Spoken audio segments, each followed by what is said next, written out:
Papii gang? I hope you're well. Welcome to a brand new episode whereby we'll be looking at the biggest news of the week. But before all that, I hope you're well. I hope you're keeping safe. Please like, subscribe to the YouTube channel whereby we're growing as a gang because we are the Papii gang. So boom, let's go straight into it. The biggest news of the week. We go first with the biggest one is about Christian Eriksen's cardiac arrest earlier this opening weekend of the Euros, whereby it was so sad seeing Christian Eriksen who collapsed against Denmark.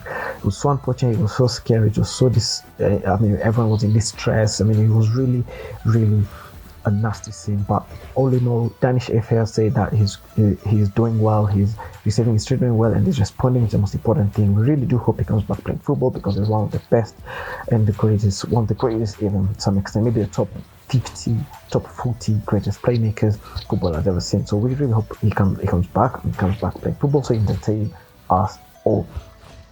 Let's go about the Euros. The Euros had a really good weekend, a really good opening weekend, and some games also are ongoing this week, but we'll cover it up in the next episode. But the past big games, I'll just do it all the past few games, where we can start with the first.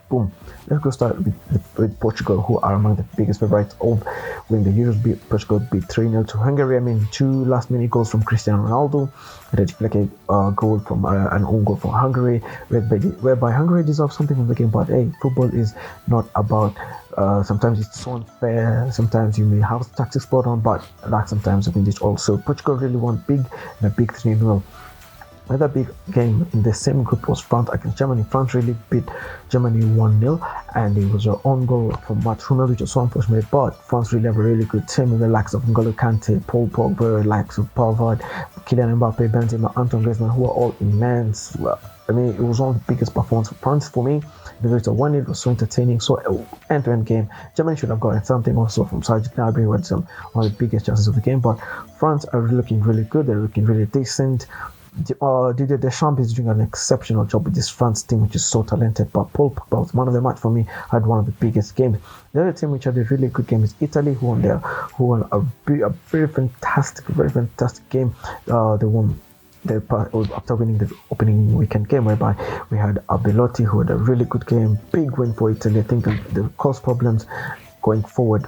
The other big win for me was England. England had a really good win, a 1-0 win, and it was through Raheem Sterling, who actually was really good goal. Considering the post he was in, he was falling down, but he ended up scoring, whereby it was a big win for England.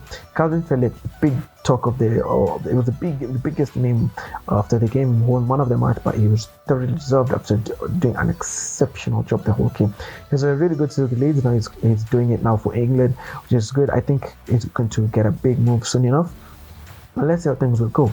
Instead of the Euros, we also had the Copa America, which is ongoing. Brazil won a big 2-0 win for them. Neymar had a really good game once more and is edging closer to beat Pele's record. Let's go to also Argentina, who drew 1-1 against Chile. Lionel Messi, I think, should have had like 4 assists and one goal, whereby he scored the one goal for Argentina. But it was really well called free kick. Football, once again, sometimes the luck doesn't come with, but again, Argentina they have a really good score, but again, they're wasting chances. Lionel Messi is doing literally everything for the national team, but hey, that's football. But let's see how things will go.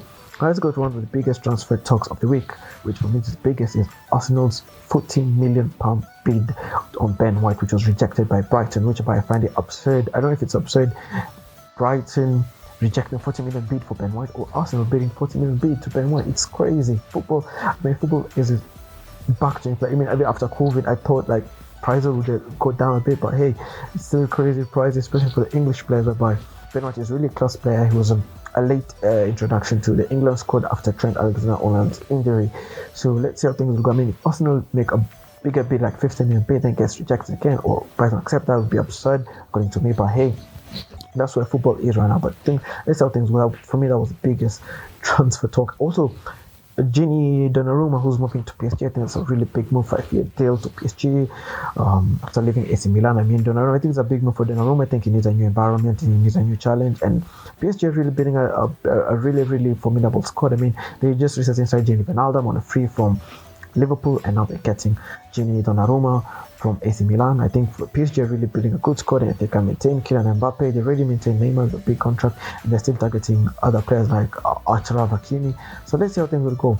not too many talks from the Premier League, especially the big six, if you say. Not too much transfer talks going. I mean, Jadon Sancho and Manchester United saga is getting too much now. The stretch is too much. They say they had agreed there was a 75 million bid, but Joshua Dortmund don't want that. Borussia Dortmund want a 19 million bid on the table, and how to be paid is the biggest issue.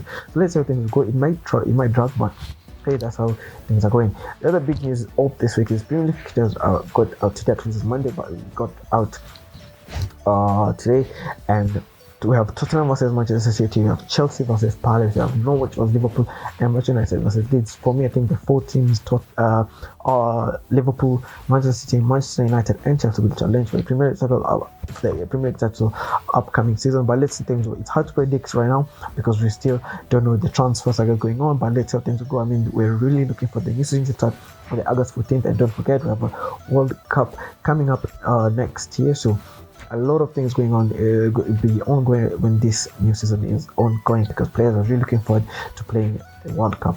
So let's see things will go. That was the biggest news of this week. I hope to see you in the next episode. Please like, subscribe to my YouTube channel.